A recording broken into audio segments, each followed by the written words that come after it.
Hello class and welcome to another edition of Art 101 Online with Mrs. Berger. I hope you had a good week this week. I hope you were able to get outside when it was nice out the other day. And let's get started. So today we are going to be continuing work with colored pencils. We are going to expand some of our colored pencil skills and then start our kind of final colored pencil project. So I have on Google Classroom, you will see a couple different files uploaded, and I'd like you to go ahead and print those out. One of them is this color theory chart that's blank that we will be coloring in. And the second one is your assignment, which has some examples on it, but it's going to be a colored pencil close-up eye. So you get to decide if you want to use an animal eye or a person's eye. So I'm actually going to do, for my example piece, a picture of Addie, my daughter's eye. I had her pose for me, and I took a picture with my cell phone, and then I just cropped it a little bit so it would be close up, and I printed it out, and that's going to be my reference photo for our drawing. So I'll show you. I printed it out big. I wouldn't have probably had to print it out this big, but wow, that's going to be about kind of the size of your drawing, okay? So we are going to do a close-up of an eye in colored pencil. Now, animal eyes can be really fun because of all the different textures you'll see in the fur around them, and the different colors that you might see. So in the example piece here, I might even upload a few more examples onto the Google Classrooms. But you can see this one is actually, I believe, a dragon eye. So it's from an imagination, you know, there's not actual dragon eyes to reference. But I'm guessing they looked at some lizard eyes and maybe even a cat eye as a reference for this picture. So you can use your imagination and make up an eye if you'd like. But what I want to see is that it's a close-up eye and that you are practicing those colored pencil skills. So we've got, today we're going to do a little bit of color theory, just color mixing. And last week we practiced blending and using complementary colors to get those shadows. So let me see, I have it here. Here we go. So when we made our spheres with colored pencil, we blended a lot of different colors in there to get that warm colored sphere. And then in the shadow right here and the shadow on the surface, we used the complementary colors, the colors across each other from the color wheel, to create those shadows. Instead of using black or gray or something, we used a mix of colors. So I want to see that in your final eye picture as well. All right, so I'm going to stop this video and do a little work on the color theory chart that I would like you to also work on, and then I will restart it and catch up with you in a little bit. All right, class, I have done some work on my color theory chart, and I wanted to show you what that would look like when you're all done. So if you are having a hard time grasping what it is, it's kind of just like a mixing chart. So we've got, like, for example, orange. This has orange in it, this has orange in it, and these are the colors that mix with it. So orange plus orange is just pure orange, right? So all of these end colors should be the pure color that you have. Sorry, I don't have a good green. This neon green is all I have here today, so that should probably be a little darker to be more realistic. So we've got, you start with the pure orange and then do a lighter version of the orange here and a lighter version of the orange all the way down here, because every one of these squares has orange in it. And then this one, pure red, is here, and then red, red, red, red, red, red, red. These two lines are all have red in them. Now this one is purple, so we've got pure purple, and these lines all have purple in them. So you can see that when we mix purple plus red, we get this purplish red. when we mix orange and red, we get this deep red orange. So you can kind of compare what they look like. This is regular orange, this is red orange, regular orange, yellow orange. So it helps you pick your colors, especially when you're doing those shadow colors. What's going to look good for a shadow? If you, like when we did our orange ball sphere, we used the shadow colors of the blues and purples mixed together. So when you look at orange plus blue and orange plus purple, you can see that they look kind of darker, like shadows. So I just wanted to show you that. I'm going to do really quick with you a couple more over here. So these are the white, black, and brown. So I'm going to let you do them on your own mostly, but I'll just do the blue section with you. So first of all, since all of these are going to have blue mixed in them, I'm just going to do all 3 boxes at once, which is what I did for the other ones too. You don't have to do each individual square on its own.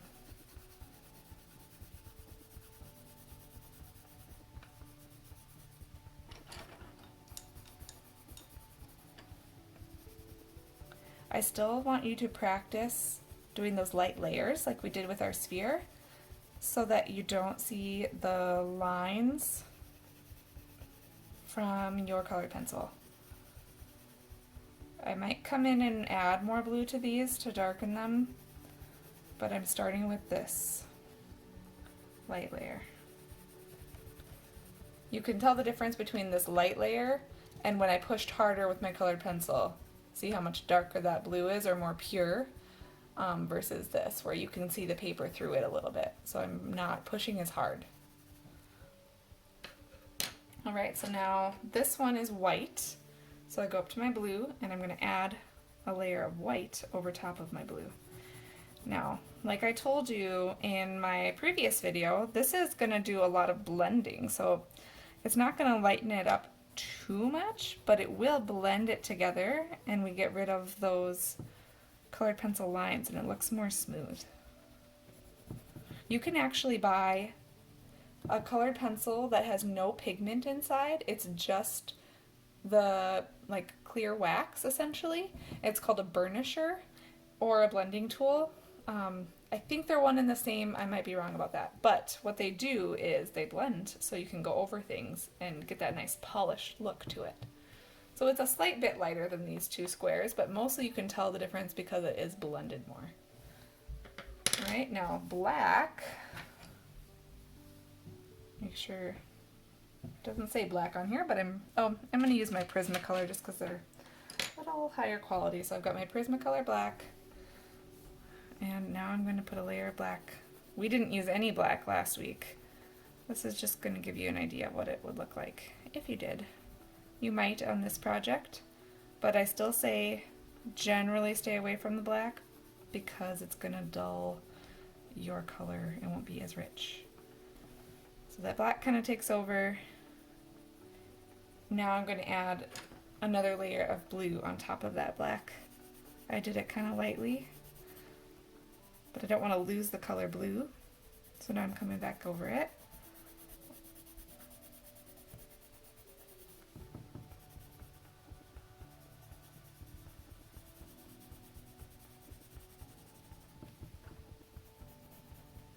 And I'm actually going to come back again. I kind of go back and forth when I'm layering colors to blend them. A layer of blue, layer of black, layer of blue, layer of black.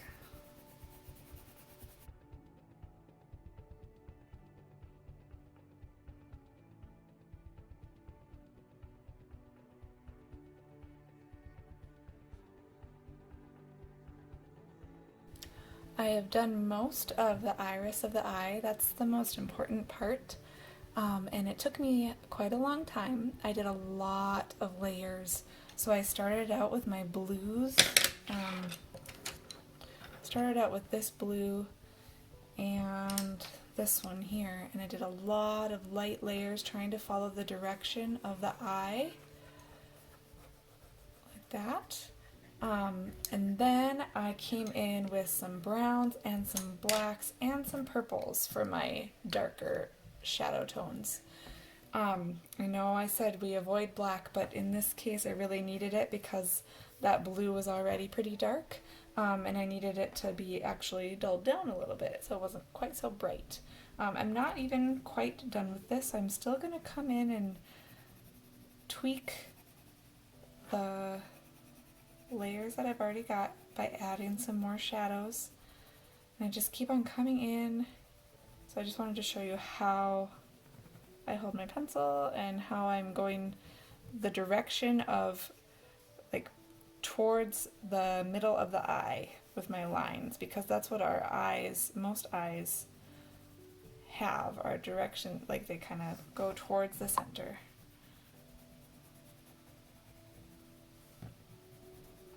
So I have a lot of layers of purple, brown, and black on these edges here. And when I started this, I blocked off this section here and left it completely white because that's the reflection of the light coming in, so that helps our eye actually look real and look like it's got a roundness to it. Here again is my picture that I'm going off of. I decided she was looking outside and there's some other stuff going on there, but I wanted to simplify it a little bit. So I just made it more of a rectangle, and I took out those things. And I left it completely white until I started adding more of these dark layers and shadows. And then I added some very, very little bit of black and very little bit of blue. And I'm going to add a little bit more because it's not completely white on my picture. It's kind of tinted blue a little bit. And then, which I've already done this to the rest of the eye, but I'm going to use that white again to blend and burnish and get rid of those lines. Now, only on this part am I not going towards the eye because this is like on top of the eye itself. So I don't need to follow the directions of the iris because this is a reflection. So I just want to blend some of those lines away. Now I'm going to start doing some of the shading in the white area because it's white in real life, but there's still shadows happening. There's shadows here, there's a little bit of pink tones from the blood vessels, so that's not completely white. It's almost more of a cream, plus some red little lines and things.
I'm going to give the whole skin tone a once over very lightly with my red because there's a red undertone to most of the skin, kind of a pinkish undertone.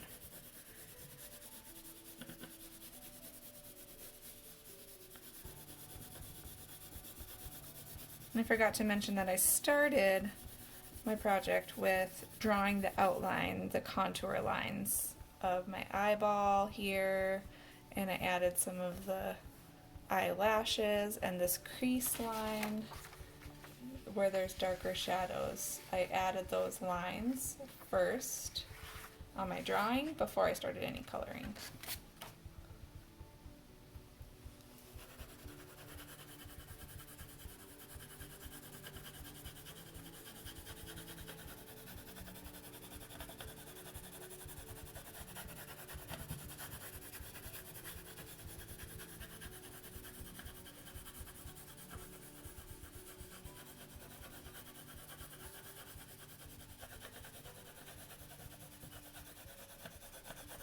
because it might be boring to watch me color such thin layers, and it takes quite a while, and I want you to remember that this is not a quick project. It takes a while, and you need to do very thin layers and build up your color before you push hard. But because that might be kind of boring to watch, I'm going to stop my video and I'll check back in with you in a little bit.